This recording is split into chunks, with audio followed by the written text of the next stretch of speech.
কত দাম?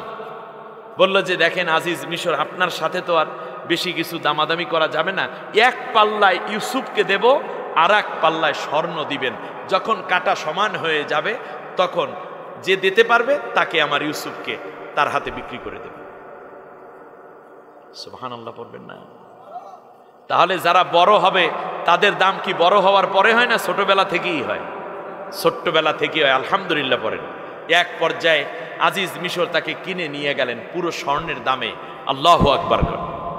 আজিজ মিশর নেয়ার পরে যখন ফালাম্মা বালাগা আশুদ্দা, যখন তিনি যৌবনে উপনীত হলেন, তখন এক মহিলার ষড়যন্ত্রে পড়ে গেল। আপনি ছোট থাকলে, আপনার সংগঠন ছোট থাকলে কারো কুনজরে পড়বেন না। যখন আপনি সংগঠন বড় হয়ে উঠবে, মেসিউড হবেন, তখন কোনো নারীর কুনজরে পড়ার সম্ভাবনা আছে। আমাদের দেশেও ইসলামপন্থীরা এক নারীর কুনজরে পড়েছিল, ঠিক না বলে? সেই মহিলার নাম কি? সেই মহিলা হচ্ছে জুলাইখা, নাকি? হ্যাঁ, সেই মহিলার নাম কি? জুলাইখা। আপনারা যেখানে ঢুকছেন আমি ওখানে নেই, আমি অন্য জায়গায় চলে আসছি।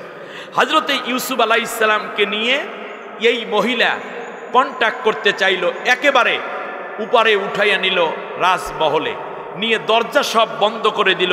ওয়াগল্লাকাতিল আবওয়াব, সব দরজা বন্ধ করে দিয়ে বলল, ক্বালাত হাইতালাক, আমার মনের আকাঙ্ক্ষা পুরা করে দাও। নাউজুবিল্লাহ পড়েন।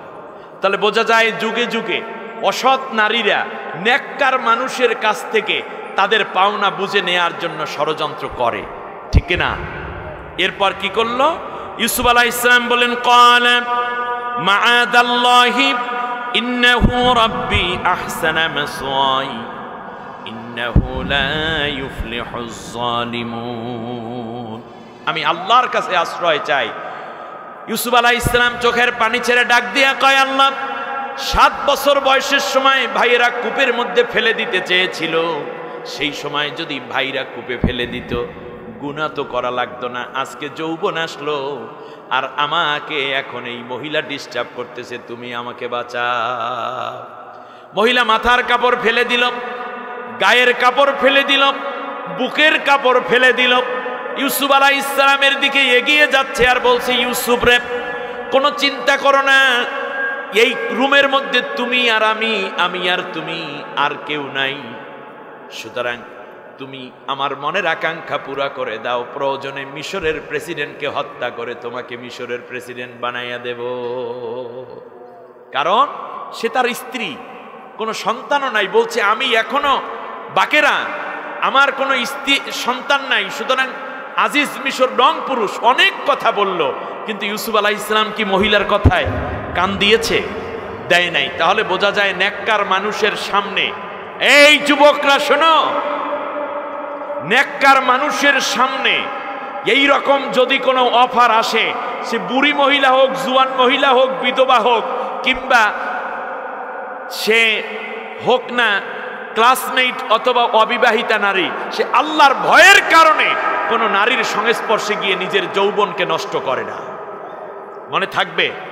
আজকে খুব আশ্চর্য লাগলো যে বর্তমানে নারী আন্দোলন, নারী কমিটি, তারা প্রধান উপদেষ্টার কাছে কয়েকটা বিষয়ে তারা প্রস্তাব করেছে। তার মধ্যে একটা হলো এই যে তারা যে সমস্ত নারীরা জেনা ব্যভিচার করে দেশের মধ্যে, তাদেরকে কর্মী হিসাবে ঘোষণা দিতে হবে।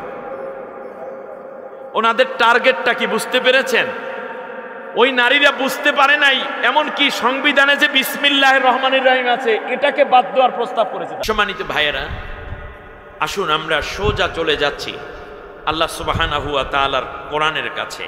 আমার সাথে সবাই পড়েন, আউযু বিল্লাহি মিনাশ শাইতানির রাজীম, বিসমিল্লাহির রহমানির রহিম। বিতাড়িত অভিশপ্ত শয়তানের ওয়াসওয়াসা থেকে আল্লাহর আশ্রয় চাই। কার আশ্রয়? জোরে বলেন কার? আরেকটু জোরে বলেন, কার আশ্রয় চাই আমরা? আমাদের আশ্রয়দাতা কে? আমাদেরকে বিগত 15-16টা বছর পর্যন্ত যারা কেবল স্বৈর শাসকের দলে ছিল না তাদেরকে হাজার গালিগালাজ করেছে, সেটা বিএনপিকেও বলেছে, জামাতকেও বলেছে। কিন্তু আমার কাছে একটা আশ্চর্য লাগে, বলতাম খুব ফ্রাঙ্কলি একটা কথা বলতাম, মাঝে মাঝে আমাকে এনকারেজ করতে হবে, খুব ফ্রাঙ্কলি একটা কথা বলি। বাংলাদেশের সবচেয়ে বেশি গালি শুনেছে এই কথাটায় যে বিএনপি জামাত জোট, বিএনপি জামাত জঙ্গি গোষ্ঠী, বিএনপি জামাত বিরোধী গোষ্ঠী। ওরা কিন্তু এই দুই ভাইকে যমজ ভাইয়ের মতো গালিগালাজ করছে, ঠিক না বলেন? কিন্তু হঠাৎ করেই এই দুই ভাইয়ের মধ্যে কেমন যেন একটা বিরোধ বিরোধ ভাব র এবং পালিয়ে যাওয়া গোষ্ঠী পাতিয়ে দেওয়ার জন্য আপ্রাণ চেষ্টারত রয়েছে। তো আজকের এই মাহফিল দেখে আমার প্রচন্ড ভালো লাগলো যে একই মঞ্চে বিএনপি এবং জামায়াতের সর্বোচ্চ নেতৃবৃন্দ এই মাহফিলে প্রধান অতিথি, বিশেষ অতিথি হয়েছেন। এর মানে যশোর এক নতুন ইতিহাস সৃষ্টি করতে পেরেছে, আলহামদুলিল্লাহ বলেন। দলীয় কিছু মতপার্থক্য থাকবে, কিন্তু বাতিলের দৃষ্টিতে, স্বৈর শাসকের দৃষ্টিতে কিন্তু দুইজন ভাইকেই গালিগালাজ করেছে তারা সমানে। অতএব ঝগড়াঝাটি নয়, বরং দুই দলের রেসপন্সিবিলিটি আছে, দায়িত্ব আছে, দেশমাতৃকা গড়তে হবে। কারণ ময়দানে এই দুইটা দলই আছে, আর বাকিগুলো হলো ছোট ছোট দল। সুতরাং আপনারা যদি নিজেরা নিজেরা এইভাবে কামড়াকামড়ি করেন, তাহলে আল্লাহ না করুন, আল্লাহ না করুন, ভারত এবং স্বৈর পতিত শাসক আবার না জানি মাথা উঁচু করে দাঁড়িয়ে বাংলায় আবার রক্তের হোলি খেলা শুরু করে দেয়, ঠিক কিনা বলেন? সেজন্য আপনারাই দায়ী থাকবেন। অতএব ঝগড়া নয়, আগামীর দিনগুলো হবে ঐক্যবদ্ধ বাংলাদেশ, যেই বাংলাদেশে মারামারি, কাটাকাটি, দুর্নীতি, অন্যায় কিংবা হিংসা বিদ্বেষ থাকবে না, বৈষম্য থাকবে না, সাম্যের বাংলাদেশ হবে। আল্লাহ কবুল করুন, বলেন আমিন। সবচেয়ে অনেকগুলো গালি দিত, তার মধ্যে একটা গালি ছিল রাজাকার। আপনারা তো জানেনই নাকি? হ্যাঁ, বর্তমান জেনারেশন এই রাজাকারকে তাদের পোশাক বানিয়ে ফেলেছে। তারা বলেছে চেয়েছিলাম অধিকার, হয়ে গেলাম রাজাকার। হ্যাঁ, বলছে তুমি কে রাজাকার, আমি কে রাজাকার, বলছে কে? দেখছেন? এই ফ্যানটা বন্ধ করলে ভালো হবে আমার জন্য, আপনাদের কষ্ট হবে না তো? আচ্ছা, ফ্যানটা বন্ধ করেন, জি, অফ করে দেন, জি। দ্বিতীয়ত, গালি দিত স্বাধীনতা বিরোধী। ওনারা হইল দেশপ্রেমিক, দেশের টাকা বিদেশে পাচার করে, দেশের মানুষকে হত্যা করে, দেশের মানুষকে রিমান্ড দেয়, আয়না ঘরে ঢুকায়, ফাঁসি দেয়। ওনারা হইল দেশপ্রেমিক। দেশটা তো পুরোটাই তুলে দেওয়ার একটা ষড়যন্ত্র ছিল, ঠিক না বলেন? এবার খেয়াল করুন, তৃতীয়, অনেকগুলো বলার পরে শেষবারে আরেকটা গালি দিত, সেইটার নাম হচ্ছে এরা হলো পাকিস্তানের দালাল। মনে পড়ে? এই 15-16টা বছরে তারা জামাত ইসলামী এবং বিএনপির উপরে মিথ্যা মামলা দেশে লাখোর উপরে, ঠিক না বলেন? ঘরে থাকতে দেয় নেই, ক্রস ফায়ার দিয়েছে, গুম করেছে, হত্যা করেছে, জখম করেছে, বাড়িঘর দখল করেছে, ঘের দোকানপাট বন্ধ করে দিয়েছে, দখল নিয়েছে, এমনকি আয়না ঘরে ঢুকিয়েছে, গুম করেছে, সর্বোপরি ফাঁসি পর্যন্ত দিয়েছে। বিএনপি, জামাত, হেফাজত, চরমনাই, বাংলাদেশের বিরোধী দল এবং মতের যারা আছে, কেউ কি পাকিস্তান পালিয়ে গেছে? কথা বলতে হবে আমার সাথে। কেউ পাকিস্তান পালিয়ে গেছে? তাহলে বোঝা যায় বাংলাদেশে পাকিস্তানের কোনো দালাল নাই। যদি পাকিস্তানের দালাল হইতো, এত অত্যাচার সহ্য করতে না পেরে কমপক্ষে পাকিস্তান যাইয়ে 2-4 জন আশ্রয় নিত। বিএনপি নেত্রী কি পাকিস্তান গেছে? জামাত ইসলামের কোনো লোক পাকিস্তান গেছে? হেফাজত চরমনের কোনো লোক পাকিস্তান গিয়ে পালিয়েছে? তাহলে বোঝা যায় বাংলাদেশে পাকিস্তানের কোনো দালাল নাই। এই কথার সাথে আপনারা একমত কিনা? আমি 2টা হাত উঁচু করেন, আজ স্বীকৃতি নিতে হবে। বলেন বাংলাদেশে পাকিস্তানের কোনো দালাল নেই। বলেন কোনো দালাল নাই, হাত নিচু করেন। কিন্তু বাংলাদেশে ভারতের দালাল আছে। বুঝলেন কেমনে? ভারতে পালিয়েছে। অতএব যে যেই দেশের দালাল সে সেই দেশে গিয়া পালায়। কিন্তু আমার কাছে আশ্চর্য লেগেছে, ভিন্ন আমরা এটা জানতাম, নতুন প্রজন্ম পরে বুঝছে এরা যে ভারতের দালাল। এই প্রজন্ম যেহেতু বুঝেছে আগামী 100 বছর পর্যন্ত দালালদের বাংলাদেশে আর জায়গা হবে না। কিন্তু আমার কাছে আশ্চর্য লাগে, এরা পালালো মাত্র 5 আগস্টে, কিন্তু 18 বছর আগে আল্লামা দেলাওয়ার হোসাইন সাইদি সাহেব শহীদ মরহুম মকফুর, বাংলাদেশের কোরআনের পাখি, আন্তর্জাতিক খ্যাতিসম্পন্ন ইসলামী চিন্তাবিদ, তিনি বলেছেন বেশি লাফালাফি করবে না, গাছের গোড়া ধরে মুসলমানের নারা দিবে, দিল্লি গিয়ে মামাবাড়ি পড়বা। ওই জায়গায় যে পড়বে এই কথা উনি বুঝলেন কেমনে? অতএব কত জীবন্ত এক আল্লাহর ওলি এই জাতি হারিয়েছে, তাদেরকে বরদাস্ত করতে পারে নাই ভারতের দালালরা। এই কারণে তাকে জেলের মধ্যে 13 বছর আটকে রেখেছে। এরপর জেল থেকে বের করে হাসপাতালে চিকিৎসার নাম করে বিষাক্ত ঔষধ প্রয়োগ করে তাকে হত্যা করা হয়েছে। বর্তমান ইন্টেরিয়ার গভর্নমেন্ট, আমরা বিরোধী দল যারা আছেন আপনারা সবাই চাচ্ছেন রাজনীতির স্বার্থে একটি নির্বাচনী রোড ম্যাপ ঘোষণা করুন। এটা অবশ্যই তার করা উচিত এবং তিনি করবেন। কিন্তু তার আগে বাংলাদেশের মানুষ কয়েকটি রোড ম্যাপ দেখতে চায়। 1 নম্বরে চায় আল্লামা দেলাওয়ার হোসাইন সাইদি সাহেবের হত্যাকারীদের বিচার কবে হবে, সেই রোড ম্যাপ এই জাতি দেখতে চায়।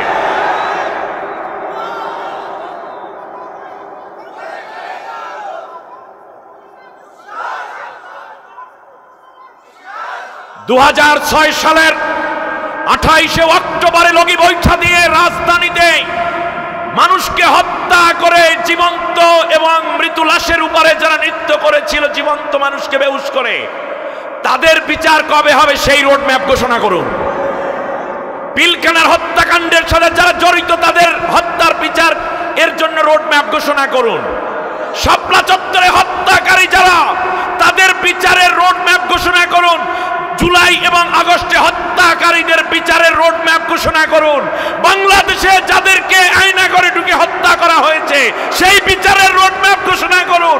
বাংলাদেশে উন্নয়নের জন্য কি কি করছেন সেই রোড ম্যাপ ঘোষণা করুন। তার সাথে নির্বাচনের রোড ম্যাপ ঘোষণা করুন। বিদেশে যারা টাকা পাচার করেছে তাদের টাকাগুলো ফিরিয়ে আনার রোড ম্যাপ ঘোষণা করুন।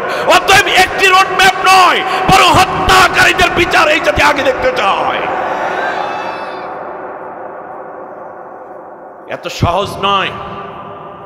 আমরা একটি রোড ম্যাপ দেখতে চাই, শান্তির রোড ম্যাপ। আল্লাহ তাআলা আমাদের সবাইকে সে কাজে আত্মনিয়োগ করার তৌফিক দান করুন। সম্মানিত ভাইয়েরা, অতএব এই বিশাল রোড ম্যাপ নিয়ে সামনে আগানো হোক, এটা আমরা চাই। তিনি চট করে চলে আসতে চান, এখনো আপনি আসার দরকার নাই, আপনাকে আনতেই হবে। কারণ 1000 খুনের অপরাধে আপনি খুনি, এই বিচার জাতি দেখতে চায়। তার সাহায্য চাই একমাত্র কার কাছে? আশ্রয় চাই কোন রাষ্ট্রে? না আল্লাহর কাছে। কোন রাষ্ট্রের কাছে আমাদের আশ্রয় নাই, আমাদের আশ্রয় একমাত্র আল্লাহর কাছে। বাস করব বাংলাদেশে। বাংলাদেশ নিয়ে কেউ যারা খেলবে তাদেরকে ফুটবলের মতো লাথি মেরে বিদেশে পাঠিয়ে দেওয়া হবে। বাংলাদেশ স্বাধীনতাকামী, স্বাধীনতা সার্বভৌমত্ব, ইসলামপন্থী এবং দেশপ্রেমিক জাতীয়তাবাদী শক্তি ঐক্যবদ্ধভাবে বাংলাদেশকে করতে হবে। আল্লাহ কবুল করুন। কিছু কিছু দালাল ইতিমধ্যে অতি বিএনপি হয়ে গেছে, আমি তাদের চিনি, আমি তাদেরকে চিনি। বিএনপির ভাইদেরকে বলবো, গতকালকেও যারা আপনাদেরকে অত্যাচার করলো হঠাৎ করে তাদেরকে মাথায় উঠাইছেন, ওরা কিন্তু আবার আপনাদের ক্ষতি করে ফেলবে। বিএনপির ক্ষতি মানে বাংলাদেশের ক্ষতি, জামাত ইসলামের ক্ষতি মানে বাংলাদেশের ক্ষতি, ইসলামের ক্ষতি। ঠিক কিনা বলেন? স্টেট কথা ভালো লাগবে, ভালো লাগতে হবে। তার কারণ আমরা আর মার খাইতে চাই না। এবার আমাদের ঘুরে দাঁড়াবার সময় কেউ যেন কোনো লোভে পড়ে, প্রলোভনে পড়ে হেরে না যায়। আল্লাহ বাংলাদেশকে হেফাজত করুন। পরম করুণাময় অসীম দয়ালু আল্লাহর নামে শুরু করছি। قال لا تثريب عليكم اليوم يغفر الله لكم وهو أرحم الراحمين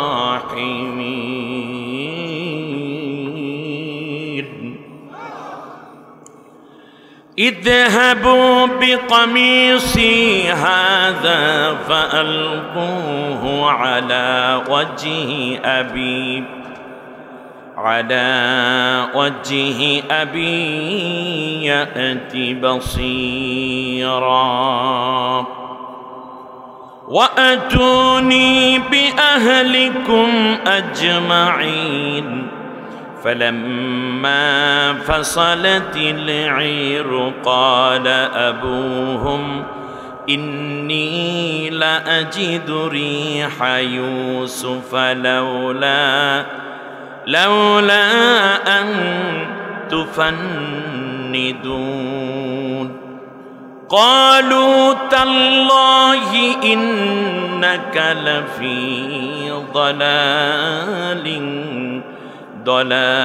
لفي ضلالك القديم فلما أن جاء البشير ألقاه على وجهه فارتد بصيرا قال ألم أقل لكم إني أعلم من الله ما لا تعلمون آمنت بالله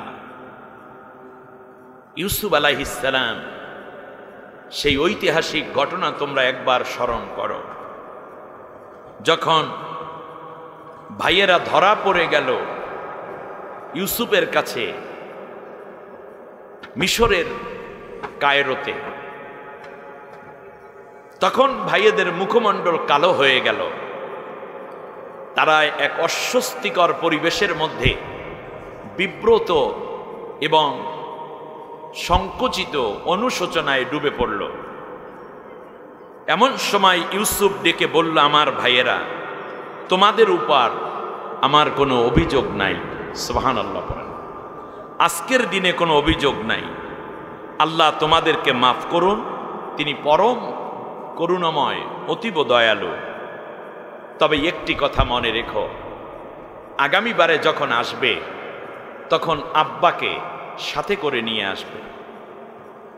তখন তাদের এক ভাই চোখের পানি ছেড়ে ইউসুফকে বলল, ইউসুফ, আব্বার আসার কোনো সামর্থ্য নাই, তার কারণ তোমার শোকে আব্বা কাঁদতে কাঁদতে অন্ধ হয়ে গেছে। এই দীর্ঘটা বছর পর্যন্ত তোমাকে না পেয়ে না দেখে তোমার শোকে কাঁদতে কাঁদতে আব্বা কি হয়ে গেছেন? অন্ধ হয়ে গেছেন।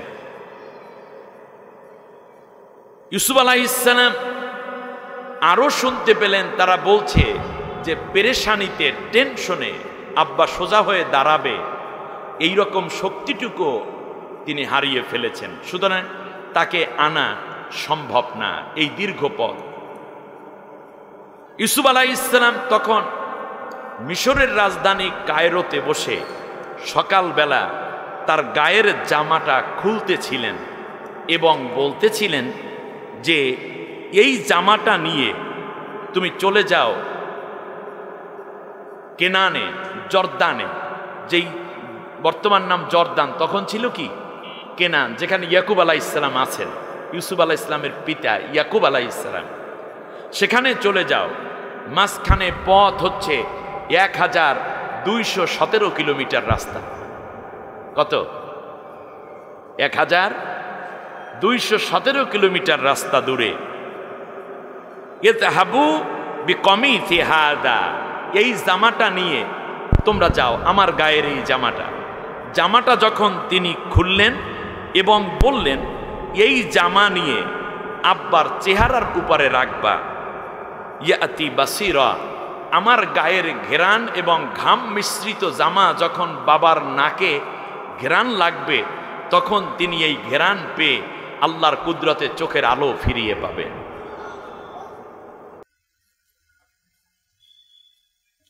আর তোমরা যখন আসবে তখন ভাতিজি যা আছে পরিবারের সবাইকে নিয়ে মিশরে চলে আসবে আব্বার নেতৃত্বে।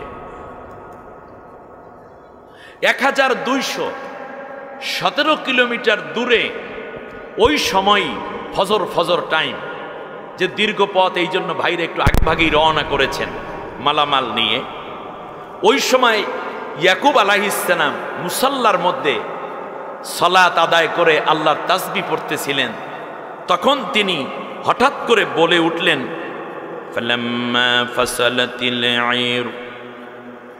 যখন তার বাবা মুসাল্লার মধ্যে বসে আছেন, হঠাৎ করে তিনি বলে উঠলেন, ইন্নী লা আজিদু রিহা ইউসুফ।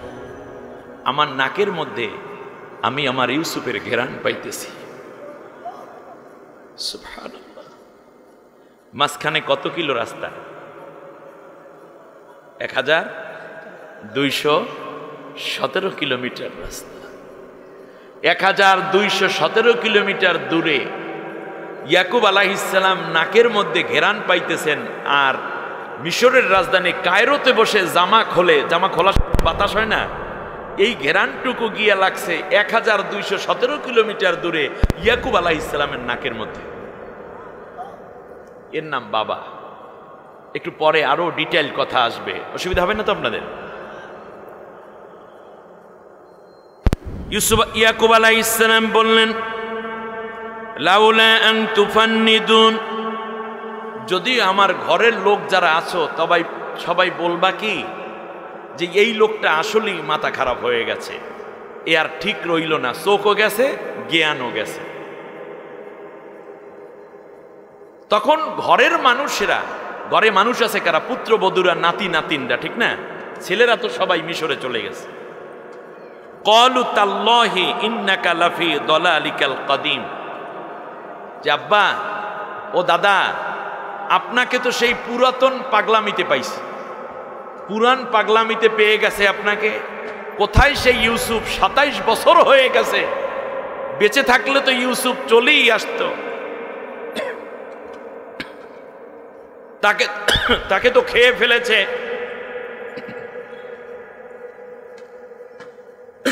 একটু পানি। তাকে তো খেয়ে ফেলেছে বাঘে। আপনি ইউসুফের শোকে কেঁদে কেঁদে হয়রানও হয়ে গেছে, আর এখন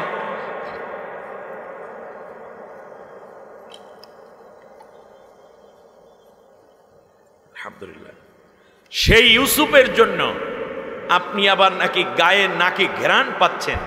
এটা কোনোদিন কি সম্ভব? ফালাম্মা জা আল বাশীরু, আল্লাহু আকবার। এইদিকে 9 দিন সফর করে, ঘোড়া চালিয়ে, উট চালিয়ে ছেলেরা চলে এসেছে মিশরের, মানে এই জর্দানে, কেনানে কাছাকাছি যখন আসছে, যত কাছে আসে তত বেশি ইউসুফের ঘেরান ইয়াকুব আলাইহিস সালামের নাককে মুখরিত করছে। ছেলেরা এসে বাবার চেহারার উপরে যখন জামাটা রাখলো, সাথে সাথে ইয়াকুব আলাইহিস সালামের চোখের আলো ফিরে আসলো। স্পষ্ট তো তিনি দেখতে পাচ্ছেন 27 বছর আগে যত সুন্দর দেখতেন, ঠিক তত সুন্দর দেখছেন। সুবহানাল্লাহ বলেন। ডাক দিয়ে বললেন, আমি কি বলি নাই যে আল্লাহর পক্ষ থেকে আমি যা জানি তোমরা তা জানো না? সুবহানাল্লাহ বলেন। বারাকাল্লাহু লানা ওয়া লাকুম ফিল কোরআনিল আযীম। আল্লাহুম্মা ইগফির লানা ওয়া লিওয়ালিদাইনা ওয়া লিজামিল মুমিনিনা ওয়াল মুমিনাত ইয়াওমা ইয়াকুমুল হিসাব। খুব একটি হৃদয় বিদারক ঘটনা এবং শিক্ষণীয় একটি জায়গা থেকে আমি কথা বলেছি।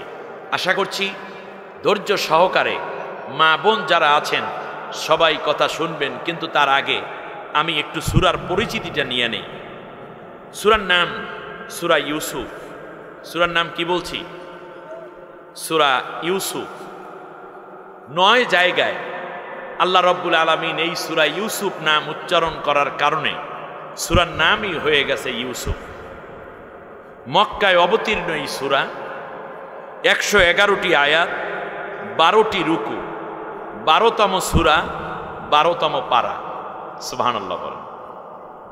এখানে 4টা 12 আছে। আমি বলছিলাম না 4টা 12?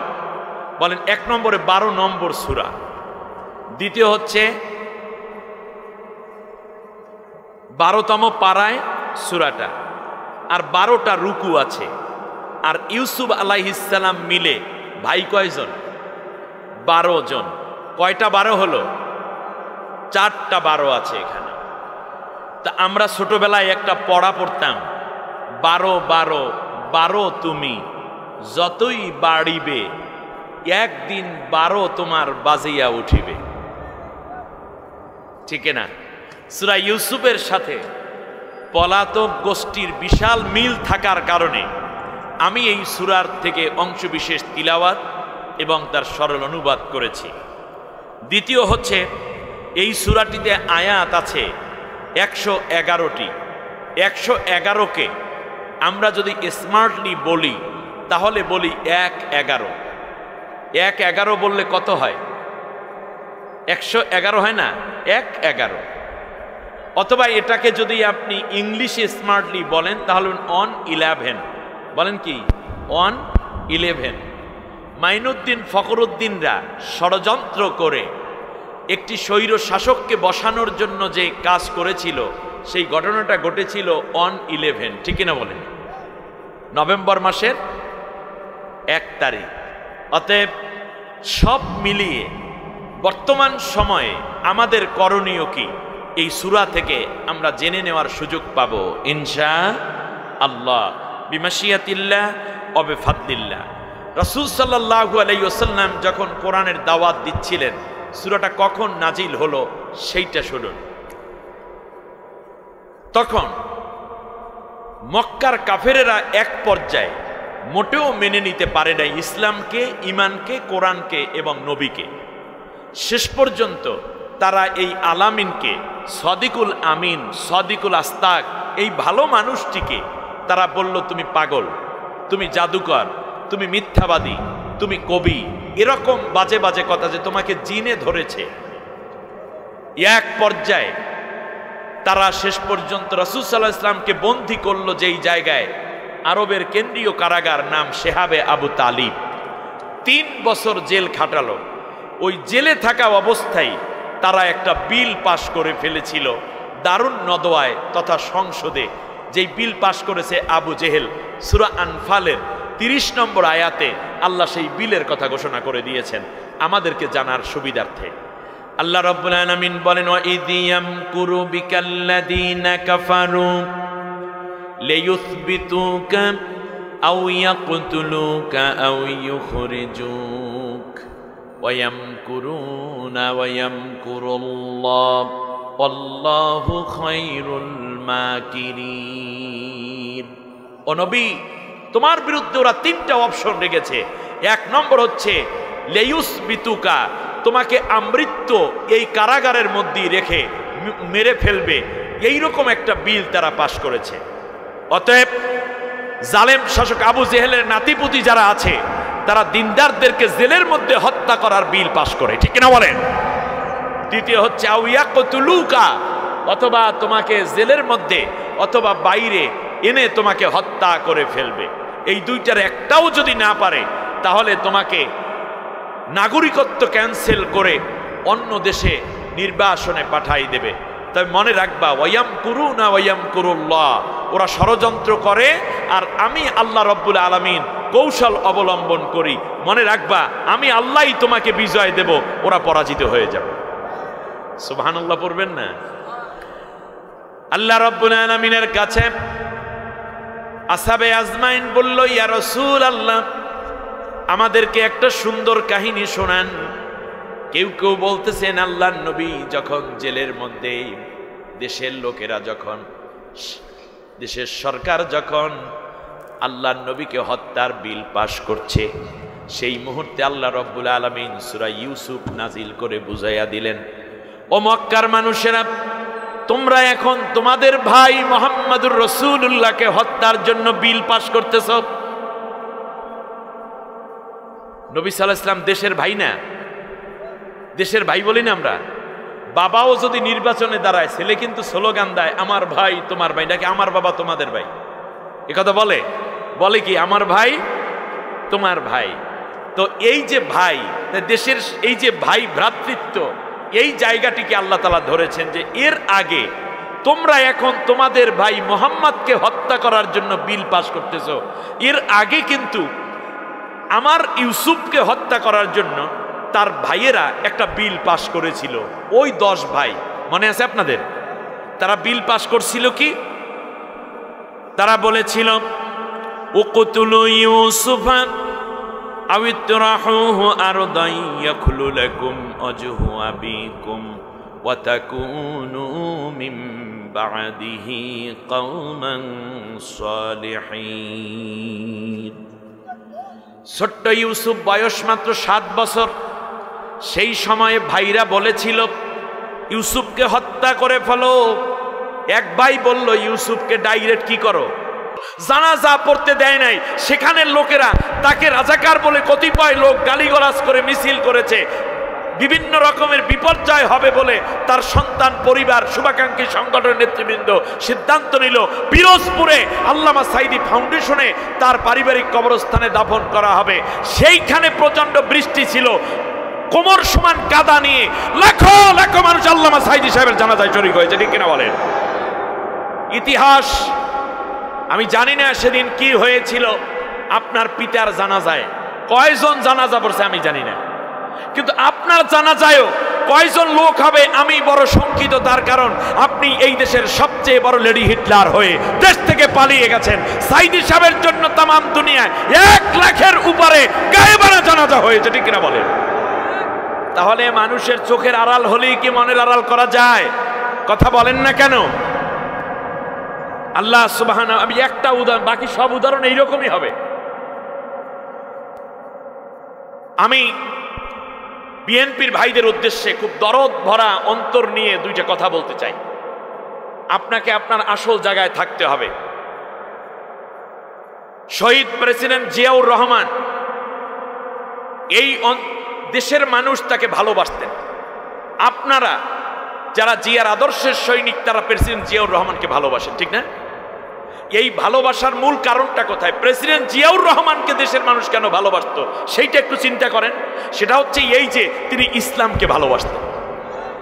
প্রেসিডেন্ট জিয়ার প্রতি মানুষের ভালোবাসার কারণ তিনি ইসলামকে ভালোবাসতেন। সংবিধানে তিনি বিসমিল্লাহির রহমানির রহিম সংযোজন করেছেন। নাস্তিক্যবাদ, সমাজতন্ত্রকে বাদ দিয়ে তিনি আল্লাহর প্রতি অবিচল আস্থা ও বিশ্বাস সংযোজন করেছেন।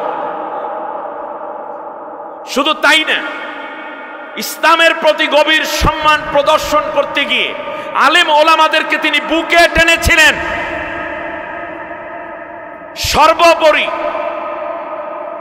ইসলাম এবং মুসলিম জাতিসত্তার যেই খেদমত তিনি করেছেন, আরাফাতের ময়দানে হাজার হাজার নিম গাছ, বিমান, সর্বোপরি বাংলাদেশের স্বাধীনতা সার্বভৌমত্ব রক্ষার জন্য তিনি কাজ করেছেন। যার কারণে স্মরণকালের সবচেয়ে বড় জানাজা হয়েছিল পড়ছেন জিয়াউর রহমানের সময়, তার জানাজায়। কিন্তু শহীদ প্রেসিডেন্ট জিয়াউর রহমানকে আপনারা ভালোবাসেন, কিন্তু ইসলামকে ভালোবাসবেন না। কতিপয় বিএনপি নেতা দেখছি এখনই আলেমদেরকে গালিগালাজ শুরু করেছে, মাহফিলের মধ্যে ডিস্টার্ব করা শুরু করেছে। এই কথা বলবা, সেই কথা বলবা না, আলেম ওলামাদেরকে এখনই কটাক্ষ করতেছে। তাহলে আপনি জিয়াউর রহমানকে ভালোবাসেন না। আপনি মূলত ছিলেন আওয়ামী লীগ। জিয়াউর রহমানের নাম দিয়ে বাংলাদেশে ইসলাম এবং মুসলিমদেরকে কষ্ট দেওয়ার জন্য আপনি আওয়ামী দালাল হয়ে, বিএনপি ভায়া হয়ে কাজ করছেন।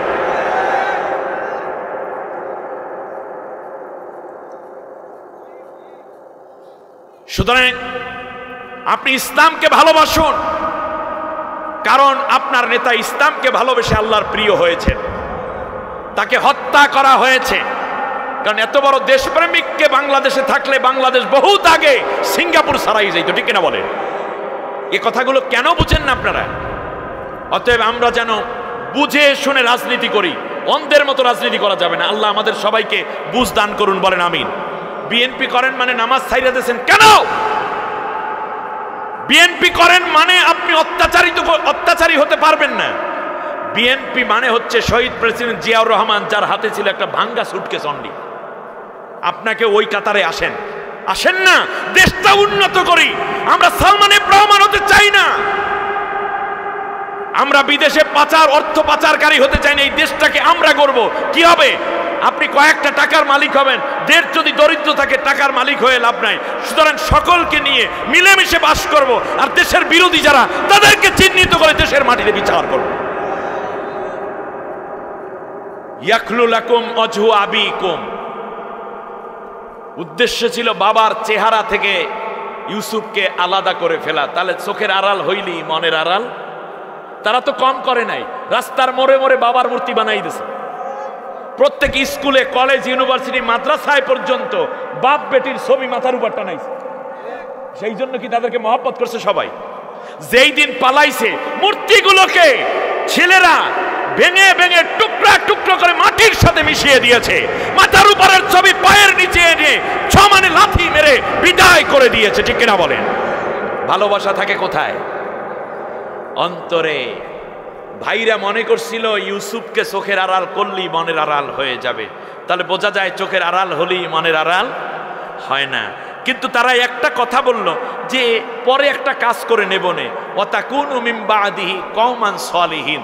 এই এখন মাইরা ফেলাই, পরবর্তীতে দাড়ি টাড়ি রাইখা ওমরা হজ কইরা আইসা এতিমখানায় কিছু টাকা পয়সা দিয়া মসজিদ একটা উঠাই দেবো, এরপর কমো যে আল্লাহ আর কোনো অসুবিধা নেই, আমাদেরকে মাফ করিয়ে দাও। তাহলে বোঝা যায় খুনিরা যখন খুন করে তখন তাদের মাথার ভিতর থাকে যে পরে ভালো হয়ে যাব।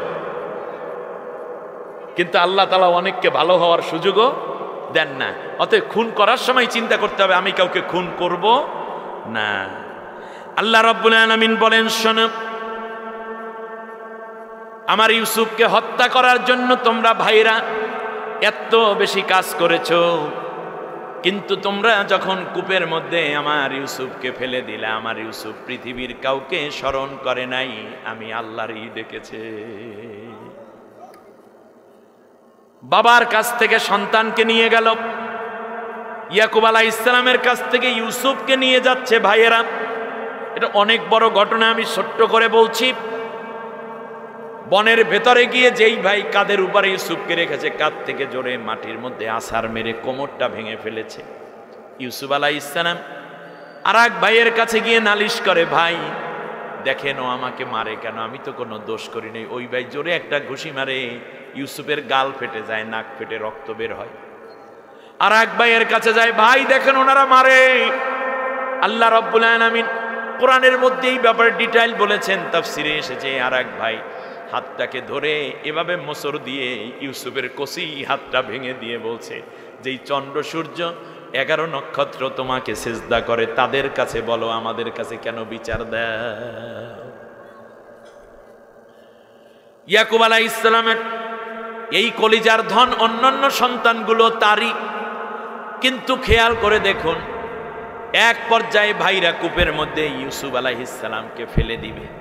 ইউসুফ আলাইহিস সালাম চিন্তা করলো এই কূপের মধ্যে 60 হাত গভীর, পড়ে গেলে চিরদিনের জন্য আমি মরে যাব, আর কোনোদিন বাঁচবই না, আসতে পারবো না। এই জন্য কূপের কিনারটা শক্ত করে ধরেছে। আর এক ভাই পাথর এনে ইউসুফের কচি আঙ্গুলগুলোর উপরে থেতলে দিচ্ছে, যাতে করে আঙ্গুল ছেড়ে ইউসুফ কূপের মধ্যে পড়ে যায়। একটা পর্যায়ে দেখা গেল ইউসুফ কূপের কিনার ছাড়ে না।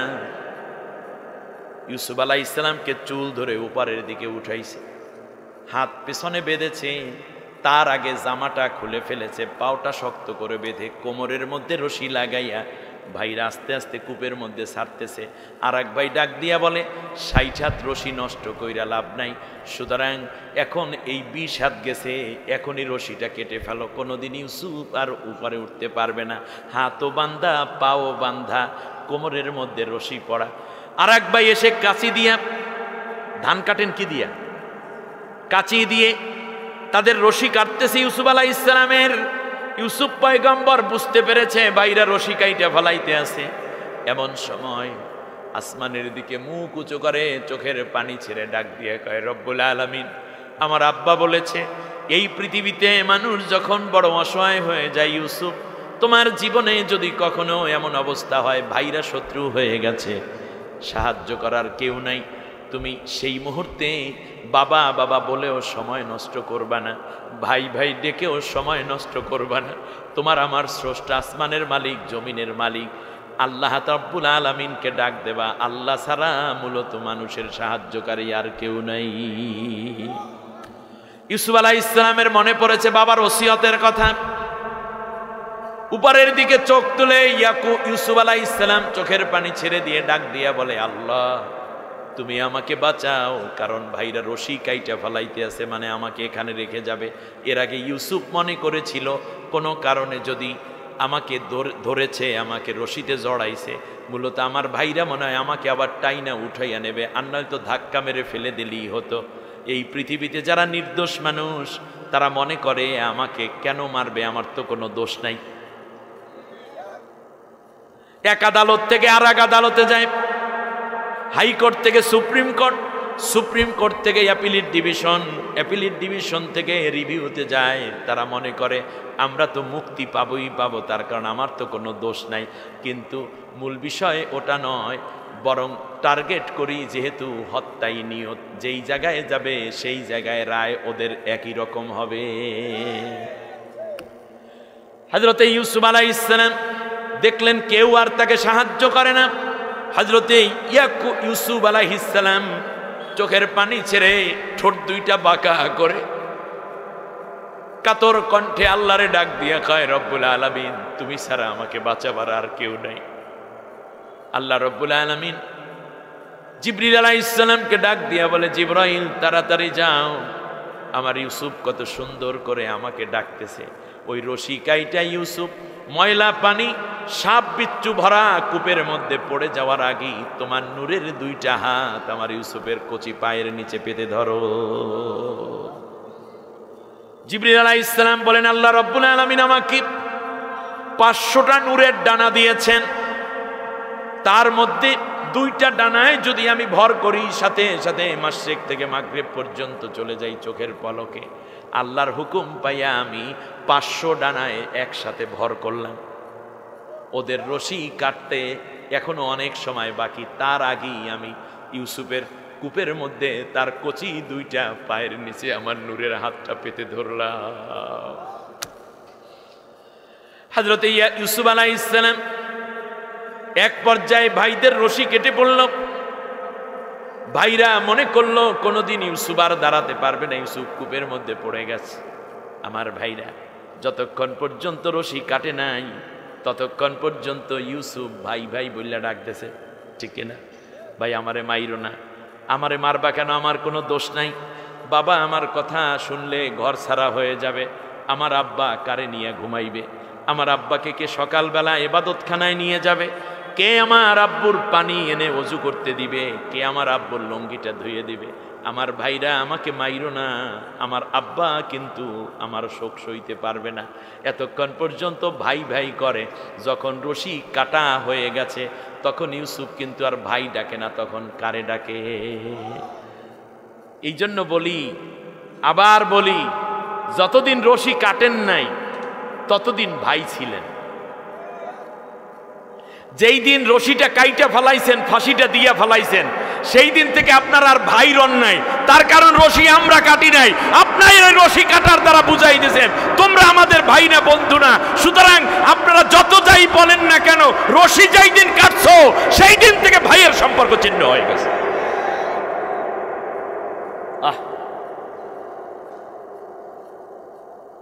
আমার বন্ধুগণ,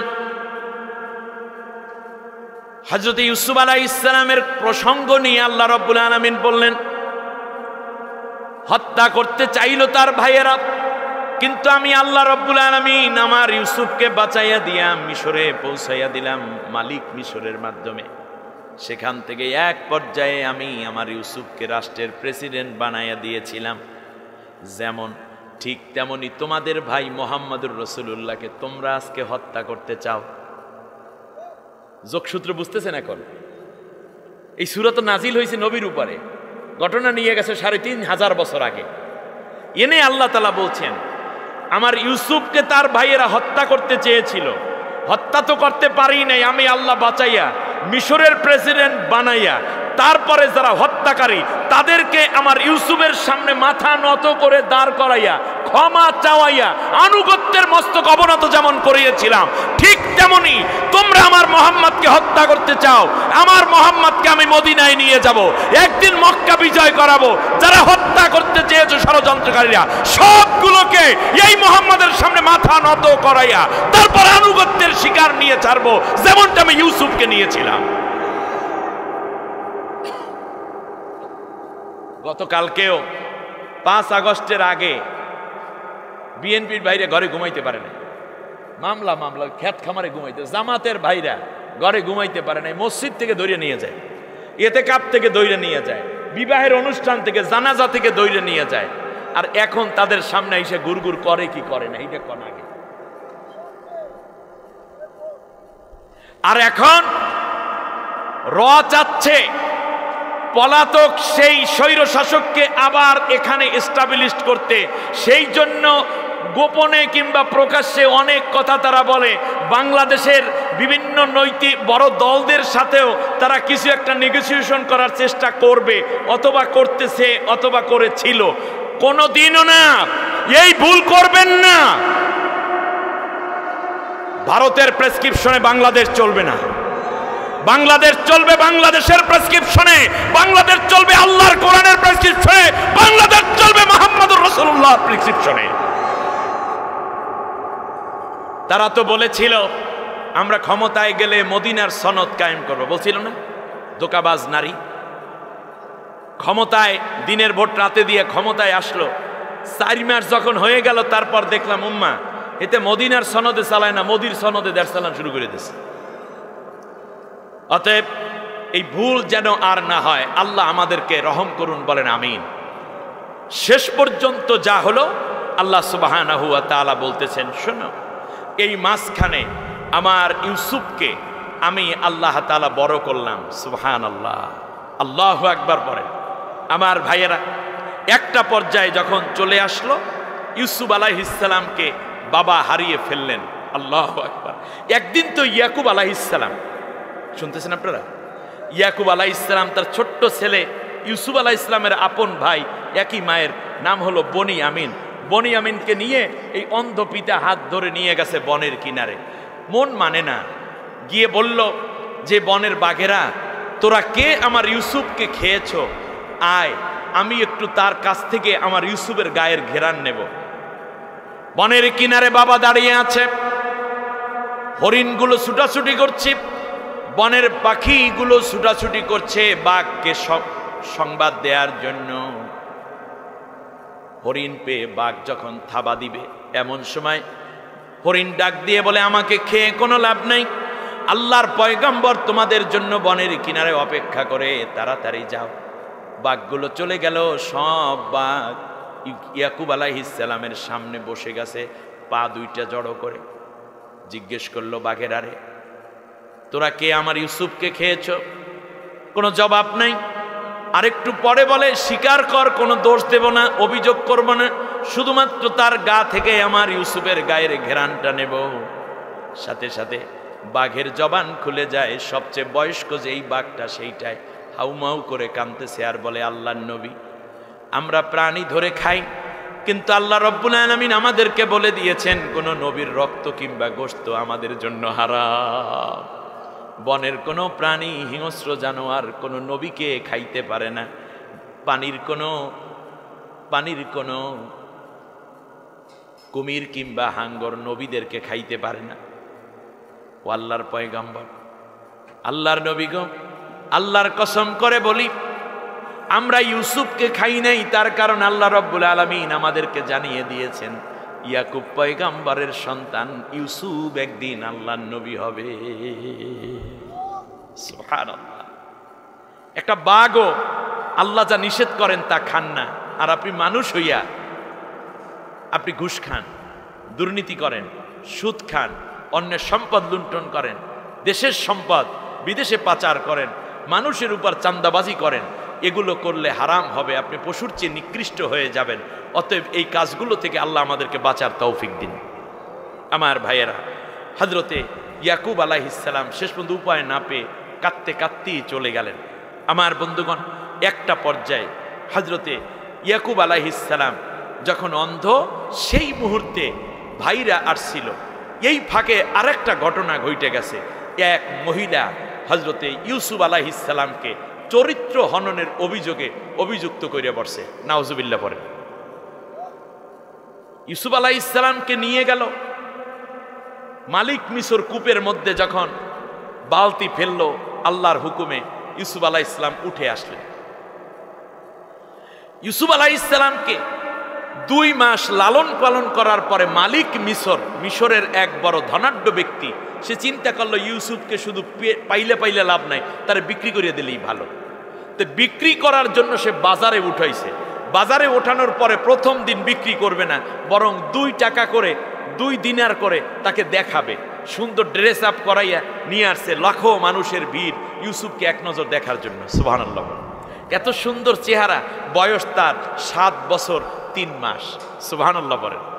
এক পর্যায়ে মালিক মিশর চিন্তা করলো, আমি তাহলে একে বিক্রি করে দিই, বিক্রি করে অনেক টাকা পাবে। যার কাছেই আসে মানুষেরা লাইন ধরেছে ইউসুফ পয়গম্বরকে কেনার জন্য। সুবহানাল্লাহ পড়বেন না? বয়স কত? 7 বছর 3 মাস।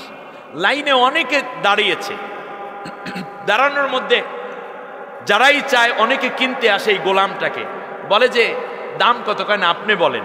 তো আপনি বলার পরে বলে যে 1 লাখ দিনার দিই। দূর মেয়ে, 1 লাখে ওর তো একটা পায়ের সমানই হয় না। আচ্ছা, আরেকজনে বলে 1,20,000।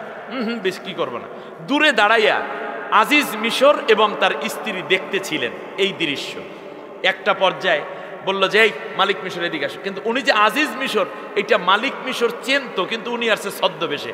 এসে বলছে, তুমি বড় চালাক মানুষ, দাম কত তা বলো না, শুধুমাত্র বাড়াইতে আসো, ব্যাপারটা কি বলো, কত দাম? বলল যে দেখেন আজিজ মিশর, আপনার সাথে তো আর বেশি কিছু দামাদামি করা যাবে না। 1 পাল্লায় ইউসুফকে দেব, আর 1 পাল্লায় স্বর্ণ দিবেন। যখন কাটা সমান হয়ে যাবে তখন যে দিতে পারবে তাকে আমার ইউসুফকে তার হাতে বিক্রি করে দেব। সুবহানাল্লাহ পড়বেন না? তাহলে যারা বড় হবে তাদের দাম কি বড় হওয়ার পরে হয় না, ছোটবেলা থেকেই হয়? ছোট্টবেলা থেকেই হয়। আলহামদুলিল্লাহ পড়েন। এক পর্যায়ে আজিজ মিশর তাকে কিনে নিয়ে গেলেন পুরো স্বর্ণের দামে। আল্লাহু আকবার। আজিজ মিশর নেয়ার পরে যখন ফালাম্মা বালাগা আশুদ্দা, যখন তিনি যৌবনে উপনীত হলেন, তখন এক মহিলার ষড়যন্ত্রে পড়ে গেল। আপনি ছোট থাকলে, আপনার সংগঠন ছোট থাকলে কারো কুনজরে পড়বেন না। যখন আপনি সংগঠন বড় হয়ে উঠবে, মেসিউড হবেন, তখন কোনো নারীর কুনজরে পড়ার সম্ভাবনা আছে। আমাদের দেশেও ইসলামপন্থীরা এক নারীর কুনজরে পড়েছিল, ঠিক না বলেন? সেই মহিলার নাম কি? সেই মহিলা হচ্ছে জুলাইখা, নাকি? হ্যাঁ, সেই মহিলার নাম কি? জুলাইখা। আপনারা যেখানে ঢুকছেন আমি ওখানে নেই, আমি অন্য জায়গায় চলে আসছি।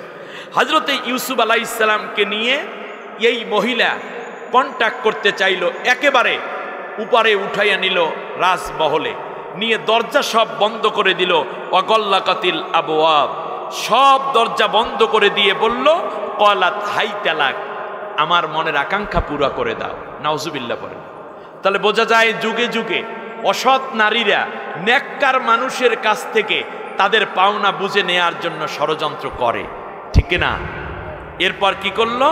ইউসুফ আলাইহিস সালাম বলেন, ক্বালা মাআদাল্লাহি ইন্নাহু রাব্বি আহসানা মাসওয়াই ইন্নাহু লা ইউফলিহুজ জালিমুন। আমি আল্লাহর কাছে আশ্রয় চাই। ইউসুফ আলাইহিস সালাম চোখের পানি ছেড়ে ডাক দিয়া কয়, আল্লাহ, 7 বছর বয়সের সময় ভাইয়েরা কূপের মধ্যে ফেলে দিতে চেয়েছিল, সেই সময় যদি ভাইরা কূপে ফেলে দিত, গুনাহ তো করা লাগতো না। আজকে যৌবন আসলো আর আমাকে এখন এই মহিলা ডিস্টার্ব করতেছে, তুমি আমাকে বাঁচাও। মহিলা মাথার কাপড় ফেলে দিল, গায়ের কাপড় ফেলে দিল, বুকের কাপড় ফেলে দিল, ইউসুফ আলাইহিস সালামের দিকে এগিয়ে যাচ্ছে আর বলছে, ইউসুফ রে, কোনো চিন্তা করো না, এই রুমের মধ্যে তুমি আর আমি, আমি আর তুমি, আর কেউ নাই। সুতরাং তুমি আমার মনের আকাঙ্ক্ষা পুরা করে দাও, প্রয়োজনে মিশরের প্রেসিডেন্টকে হত্যা করে তোমাকে মিশরের প্রেসিডেন্ট বানাইয়া দেব। কারণ সে তার স্ত্রী, কোনো সন্তানও নাই, বলছে আমি এখনো বাকেরা, আমার কোনো সন্তান নাই। সুতরাং আজিজ মিশর রং পুরুষ অনেক কথা বলল, কিন্তু ইউসুফ আলাইহিস সালাম কি মহিলার কথায় কান দিয়েছে? দেয় নাই। তাহলে বোঝা যায় নেককার মানুষের সামনে, এই যুবকরা শোনো, নেককার মানুষের সামনে এই রকম যদি কোনো অফার আসে, সে বুড়ি মহিলা হোক, জুয়ান মহিলা হোক, বিধবা হোক, কিংবা সে হোক না ক্লাসমেট অথবা অবিবাহিতা নারী, সে আল্লাহর ভয়ের কারণে কোনো নারীর সংস্পর্শে গিয়ে নিজের যৌবনকে নষ্ট করে না।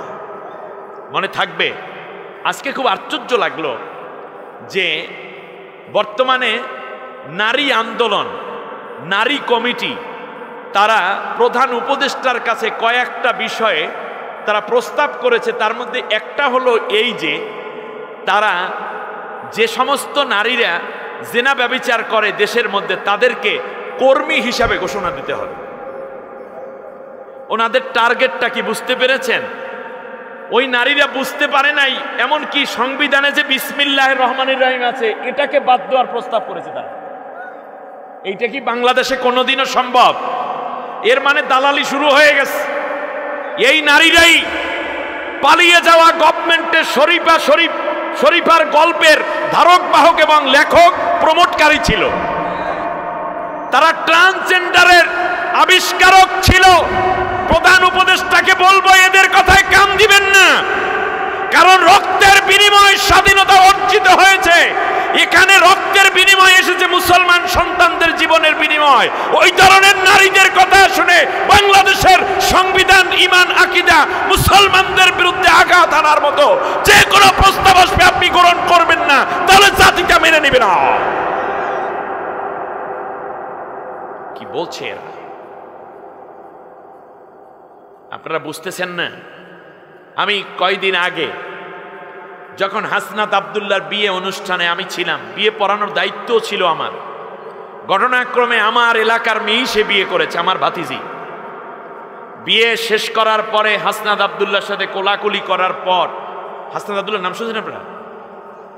এই আন্দোলনের অগ্রপথিক যাই কয়জন, তার অন্যতম সিপাহসালার, স্বৈর শাসক পতন ঘটানোর অন্যতম কারিগর। এই হাসনাত আব্দুল্লাহর বিয়ে অনুষ্ঠানে যখন আমি তার কপালে চুমু খাচ্ছিলাম, তখন দেখলাম কপালে সেজদার দাগ। দ্বিতীয়বারে আসেন সারজিজ আলম, এত সুন্দর, স্মার্ট, হ্যান্ডসাম হিরো, কি চমৎকার কথা এবং বুক ভরা সাহস যেই ছেলেটার। যেই জালেম শাসককে বিএনপি আন্দোলন করে নামাতে পারে নাই, জামাত ইসলামী পারে নাই, হেফাজত পারে নাই, চরমনাই পারে নাই, এই নতুন জেনজিরা আন্দোলন করে রক্ত দিয়ে ওদেরকে বিদায় করেছে, ঠিক না? সেই আন্দোলনের অন্যতম আর একজন সিপাহসালার নাম সারজিজ আলম। তার কাছে কত সুন্দরীদের হাতছানি ছিল, কিন্তু কোনো নারী তাকে আকর্ষিত করতে পারে নাই, কোনো যুবতী। এমনকি এর আগে সম্পর্ক ছিল, এরকমও কোনো প্রমাণ কোনো মেয়ে বলতে পারে নাই। আপনার কথা বুঝতেছেন না মনে হয়? শেষ পর্যন্ত সে কয়দিন আগে বিয়ে করলো একজন কোরআনে হাফেজাকে। প্রধান উপদেষ্টা সহ উপদেষ্টা মণ্ডলীকে দৃষ্টি আকর্ষণ করে বলতে চাই, খেয়াল রাখতে হবে, আন্দোলনকারীরা নাস্তিক্যবাদকে বিশ্বাস করে না, আন্দোলনকারীরা ভারতের তোষণকে বিশ্বাস করে না, আন্দোলনকারীরা দেশের মধ্যে বৈষম্যকে মেনে নিতে পারে না। সুতরাং এই ধরনের উস্কানিমূলক কাজগুলো ফাইল পাইবেন আর জমা রেখে দিবেন, এদের পাতা ফাঁদে পা দিবেন না। এই বৃদ্ধ বয়সে আপনি, আপনার সাথে গোটা বাংলাদেশ থাকবে ততক্ষণ যতক্ষণ আপনি বাংলাদেশের স্বাধীনতা, সার্বভৌমত্ব এবং ইসলাম রক্ষার জন্য আপনি কাজ করবেন, ততক্ষণ বাংলার মানুষ আপনাকে স্যালিউট করবে, সম্মান দেবে, দোয়া করবে। উপদেষ্টা পরিষদে কয়েকটা নাস্তিক আছে, আমরা চিনি তাদেরকে, তাদেরকেও বলি নিজেদের সম্মানটুকু রক্ষা করে চলবেন। এখনো রক্তের দাগ শুকায় নাই, ক্ষত স্থান ঘা এখনো শুকায়নি। অতএব এ বিষয়গুলো যেন ঠিক থাকে। নষ্ট মহিলাটি ইউসুফ আলাইহিস সালামকে জড়িয়ে ধরতে চাচ্ছে। ইউসুফ আলাইহিস সালাম দেশে পিছনের দিক থেকে দৌড় গিয়ে তিনি জোরে দরজার মধ্যে ধাক্কা দিছেন। আল্লাহ রব্বুল আলামিন বলেন, ওই ইউসুফের ধাক্কা দেওয়া ছিল ইউসুফের দায়িত্ব, আর দরজা খুলে দেওয়া ছিল আমি আল্লাহর দায়িত্ব। আল্লাহ রাব্বুল আলামিন বলেন, শোনো, মাইয়াত্তাকিল্লাহা ইয়াজআল লাহু মাখরাজা ওয়া ইয়ারযুকুহু মিন হাইসু লা ইয়াহতাসিব। যারা আমি আল্লাহকে ভয় করে চলবে তাকে বাঁচার জন্য আমি আল্লাহ হাজারটা রাস্তা তৈরি করে দেব, আর এমন জায়গা থেকে রিজিকের ব্যবস্থা করব যা কোনোদিন সে কল্পনাও করতে পারে নাই। সুতরাং সুদ, ঘুষ, দুর্নীতি, লুটপাট, তরাজ, মাপে কম মালে ভেজাল, অন্যের সম্পদ দখল, ডাকাতি, চুরি, ছিনতাই, এগুলো কোনো আয়ের রাস্তা না। আপনি হালাল ছোট্ট একটা কাজ শুরু করেন, তার মধ্য থেকে আল্লাহ আপনাকে রিজিকে দিয়ে ধনী করে দিবেন ইনশাআল্লাহ। ইউসুফ আলাইহিস সালাম দৌড়ায় আর মহিলাও দৌড়ায়। ইউসুফ বাঁচে ইমান নিয়া, আর মহিলা চায় তার খায়েশ মিটাইতে। কথা বুঝে আসছে আপনাদের? তৃতীয় তলায় যখন ইউসুফ আলাইহিস সালাম পৌঁছে গেলেন, তখন দেখতে পেলেন একটা বাচ্চা কান্না করে। একটু ডান দিকে তাকালেন, গোটা বিল্ডিং এর মধ্যে সব কর্মচারীকে মহিলা ছুটি দিয়ে দিয়েছে, যাতে করে খারাপিটা ঠিক মতো করতে পারে। এমন সময় ইউসুফ আলাইহিস সালামকে একটু বিরতির কারণেই মহিলা পেছন দিক থেকে জামা টেনে ধরেছে। জামা টেনে ধরার পরে হযরতে ইউসুফ আলাইহিস সালাম জামার দিকে খেয়াল নাই, দৌড়ায় ঈমান নিয়া। সুবহানাল্লাহ। এবার খেয়াল করুন, আজিজ মিশরও ঘটনাক্রমে দরজার সামনে, গেটের সামনে হাজির। জিজ্ঞেস করলো, কি অবস্থা তোমার ইউসুফ? ইতিমধ্যে মহিলাও হাজির, গায়ে মাথায় কোনো কাপড় নাই। সাথে সাথে মহিলা ইউসুফ আলাইহিস সালামকে লক্ষ্য করে আজিজ মিশরকে বলল, মা জাযাউ মান আরাদা বি আহলিকা সুআন ইল্লা আইয়ুসজানা আও আযাবুন আলীম। ও বাদশা, এতদিন পর্যন্ত যেই ইউসুফকে আমরা লালন করলাম, সেই ইউসুফ আপনার স্ত্রীর ইজ্জত নষ্ট করতে চান, নষ্ট করতে চায়, তাকে জেলের মধ্যে ঢুকাইয়া দেন অথবা মহা কঠিন শাস্তি দিয়া দেন। নাউজুবিল্লাহ পড়েন। আচ্ছা বলেন তো দেখি, এখানে অন্যায় করতে চাচ্ছে কে, ইউসুফ না মহিলা? এখন ইউসুফ আলাইহিস সালাম প্রতিবাদ করলেন যে না বাদশা, বরং হিয়ার ওয়াদাতনি আন নাফসি, সেই বরং আমার ইজ্জত নষ্ট করতে চেয়েছে। ওয়াশাহিদা শাহিদুন মিন আহলিহা, আপনি আপনার পরিবারের মধ্য থেকেই, তার পরিবারের বিল্ডিং এর মধ্য থেকে একজন সাক্ষী নিয়ে আসি আমি। বলল, কারে সাক্ষী মানবা? বলল, 7 দিনের একটা শিশু বাচ্চা দেখেছি, ও আমার সাক্ষী। কয়দিন? কয় মাস? মাত্র 7 দিন। বাচ্চা কথা বলতে পারে? পারে না।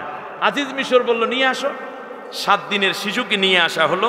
শিশু কথা বলছে, ইনকানা কামিসুহু কুদ্দা মিন কুবুলিন ফাসাদাকাত ওয়া হুয়া মিনাল কাযিবিন। ও বাদশা, তখন মায়ের দুধ পান করতেছিল শিশুটা। হঠাৎ করে আজিজ মিশর বললে, এই তুমি বলো তো দেখি, এই দুইজনের মধ্যে দোষী কে? সাথে সাথে শিশুটা কি কথা বলল, আল্লাহ কোরআনের মধ্যে তা কোট করে বলছেন যে ছেলেটা বলল, যদি জামা সামনের দিক থেকে ছেঁড়া থাকে ইউসুফের জামা, তাহলে মহিলা নির্দোষ, ইউসুফ দোষী। কারণ ইউসুফ মহিলার উপরে ঝাঁপাইয়া পড়েছে, মহিলা হাত দিয়ে বাধা দিচ্ছে, তখন তার বোতাম ছিঁড়ে গেছে অথবা জামা কুচকাইয়া গেছে। আর যদি সেখানে ইউসুফ দোষী হবে। ওয়া ইন কানা কামিসুহু কুদ্দা মিন দুবুরিন ফাকাদাবাত ওয়া হুয়া মিনাস সাদিকিন। ও বাদশা, আর যদি জামা পেছনের দিক থেকে ছেঁড়া থাকে, তাহলে মহিলা দোষী, ইউসুফ নির্দোষ। কারণ মহিলা বাঁচতে চায় আর ইউসুফ বাঁচতে চায়, আর মহিলা জামা টাইনা তার পিছনে টাইনা রাখতে চায়। তাহলে স্বাভাবিকভাবে যে সমস্ত মহিলাদের চরিত্র নষ্ট, আমার যুবকদেরকে বলি, তারা তোমাকে সামনে আগাইতে দেবে না, পিছনে টাইনা রাখতে চাইবে। অতএব তোমার কেরিয়ার, তোমার স্টুডেন্ট লাইফ, তোমার চাকরি জীবন, তোমার ব্যবসা, যারা পরকীয়ায় লিপ্ত অথবা দুষ্কৃতী নারী, তারা সবসময় চাইবে কি? পিছনে টাইনা রাখতে, তাদের কথায় কান দেবা না, তোমার স্ত্রীকে নিয়ে তুমি থাকবা, এটাই তোমার জন্য সাফল্য। আগে সতীত্ব হেফাজত করো। নবী বলেছেন, যেই ব্যক্তি দুইটা জিনিসের জামিনদার আমার কাছে হবে, আমি মুহাম্মদ রাসূলুল্লাহ তার জন্য বেহেশতের জামিনদার হয়ে যাব।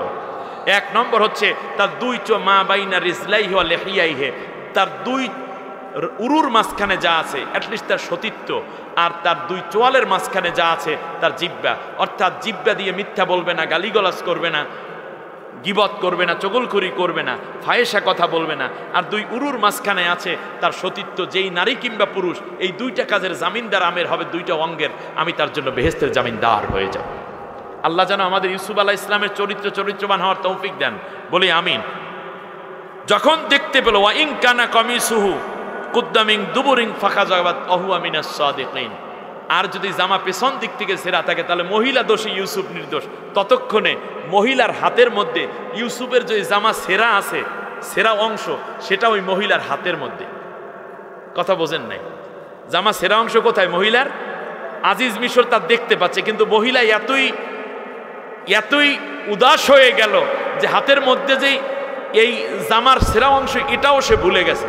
যখন আজিজ মিশর দেখতে পেলেন জামা পিছন দিক থেকে ছেঁড়া, এই 7 দিনের শিশুর কথায় এই অলৌকিকতা দেখলেন, এরপরে বললেন যে ইউসুফ আরিদ আন হাদা, ইউসুফ এই বিষয়গুলো থেকে তুমি চুপ থাকো। ওয়াস্তাগফিরি লিযামবিকে, মহিলা তুমি ইউসুফের কাছে ক্ষমা চাও।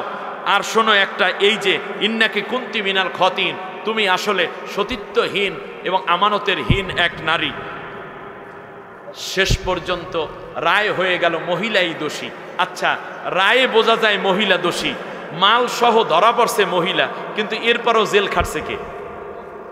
তাহলে বোঝা যায় আমাদের দেশে আল্লাহর কোরআনের কর্মী যারা, কোরআনের আন্দোলনের নেতৃবৃন্দ যারা, তাদেরকে যে ধর্ষণ মামলা দেয়া হয়েছে, জিনার মামলা দেয়া হয়েছে, খুনের মামলা দেয়া হয়েছে, ওই 40 বছর আগে কি করা হয়েছে, এই রকম মামলা দিয়ে দিয়ে যাদেরকে ভিতরে নেওয়া হয়েছে, এই রকম মিথ্যা মামলা সেই সময় মহিলা দিয়া যেমন ঢুকাইছিল ইউসুফ আলাইহিস সালামকে, বর্তমান যুগের যারা ইউসুফের মতো পুত পবিত্র চরিত্রের অধিকারী, তাদেরকেও ওই রকম মহিলারাই জেলের ভিতর ঢুকাইয়া চরিত্রের উপরে কলঙ্কের ছাপ দেওয়ার অপচেষ্টা চালিয়েছিল।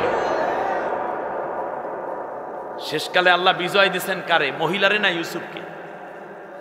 এই ইউসুফের বিজয়ের সময় এসেছে। সুবহানাল্লাহ বলেন।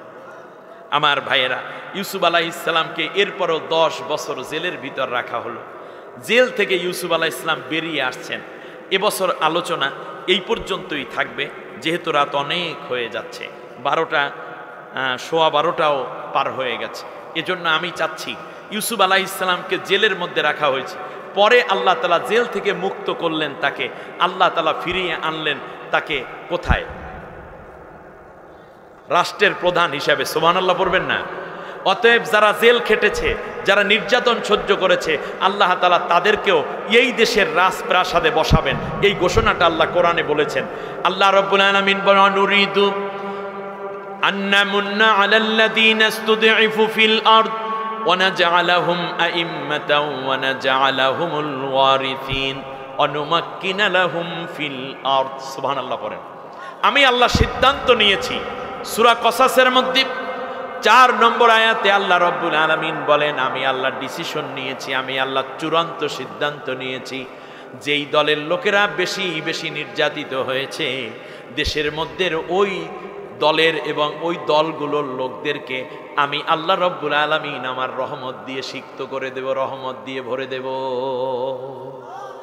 তাহলে নির্যাতিত বেশি যারা, দয়া পেয়েছে তারা।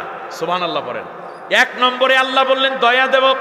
দ্বিতীয়বারে আল্লাহ রাব্বুল আলামিন বললেন ওয়ানা জাআলাহুম আইম্মাতান, আর জাতির প্রত্যেক জায়গায় আমি আল্লাহ তাদের হাতে নেতৃত্বের চাবিকাঠি উঠাইয়া দেব। ইমামের বহুবচন কি? আইম্মা। ইমাম অর্থ নেতা, আর আইম্মা মানে নেতৃবৃন্দ। সুতরাং যারা নির্যাতিত হয়েছে, আল্লাহর ওয়াদা হলো তাদের হাতে আল্লাহ নেতৃত্বের চাবিকাঠি উঠাই দেবেন। এটা আমার কথা না আল্লাহর কথা? আমার ওয়াদা না আল্লাহর ওয়াদা? কোন সূরা? সূরা কসস 4 নম্বর আয়াত, খুঁজে দেখেন। এরপর আল্লাহ তাআলা বলেন ওয়ানা জাআলাহুমুল ওয়ারিসিন, আর পালিয়ে যাওয়া গভর্নমেন্টের, ফেরাউন যেমন পালাইয়া গেছিল, নমরুদ যেমন শেষ হয়ে গেছে, তারপরে আমি আল্লাহ উত্তরাধিকার হিসাবে রাষ্ট্রের সব জায়গায় ওই নির্যাতিত দলের লোকদেরকে বসাইয়া দেওয়ার সিদ্ধান্ত নিয়েছি। অনুমাক্কিনা লাহুম ফিল আরদে, তারা ছিল জমিনের বুকে সবচেয়ে নির্যাতিত, দুর্বল। আমি আল্লাহ নিজে তাদেরকে শক্তিশালী করে দেব। যেই ওসি শুধু ফোন, মাস্টার সাহেব আছেন, আপনি বিএনপি সভাপতি, ওখানে থাকবেন, লড়বেন না, পুলিশ পাঠাইতেছি, ওরে বাবারে শেষ। আপনি জামাতের আমির, শিবির করো, জামাতের নায়েবে আমির, সেক্রেটারি, আপনার বাড়িতে রেল অর্ডার দেব, আর না হয় থানায় তাড়াতাড়ি দেখা করেন। জানাজা, মা বাবার জানাজা পর্যন্ত পড়তে আসতে দিত না, ঠিক না বলেন? আজকে তারা দুর্বল না শক্তিশালী? না, আজকে তারা শক্তিশালী।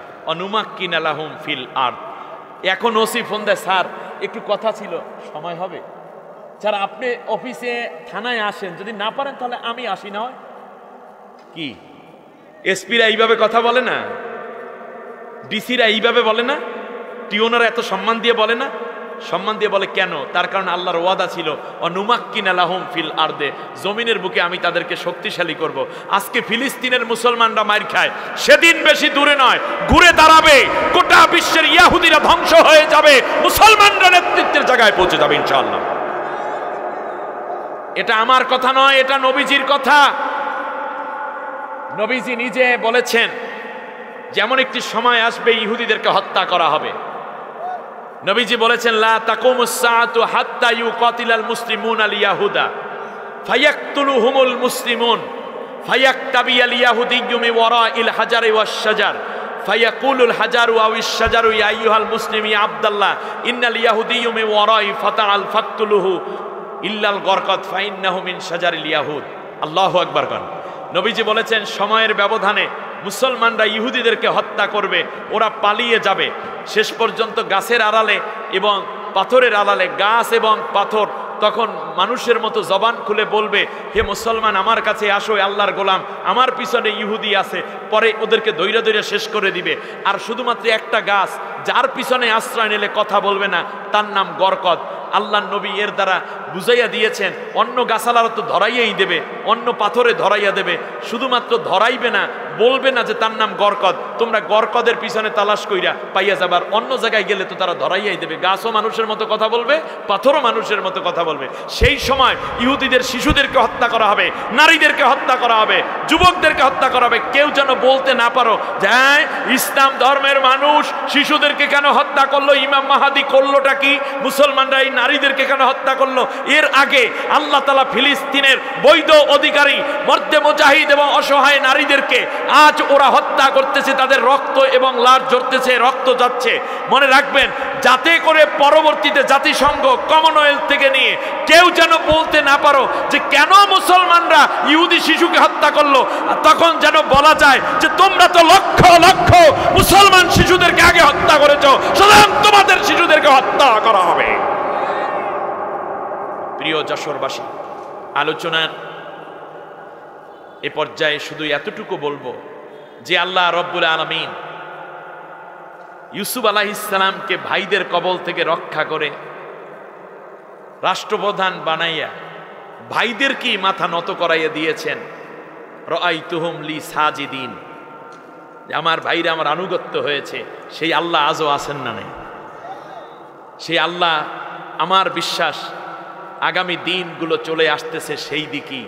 নবীজি এজন্য বলেছেন, একটি হাদিস বলে শেষ করে দেই, ফাত্তাবিউস সিওয়াদাল আযম ফাইন্নাহু মান শাদ্দা শাজ্জা ফিন্নার। আমার উম্মতেরা, যেই দল দিয়ে আল্লাহর কোরআনের রাজ কায়েম তাড়াতাড়ি সম্ভব, তোমরা সেই দলটাকে এগিয়ে নাও, সেই দলকে সমর্থন দিয়ে বিজয় লাভ করাইয়া দাও।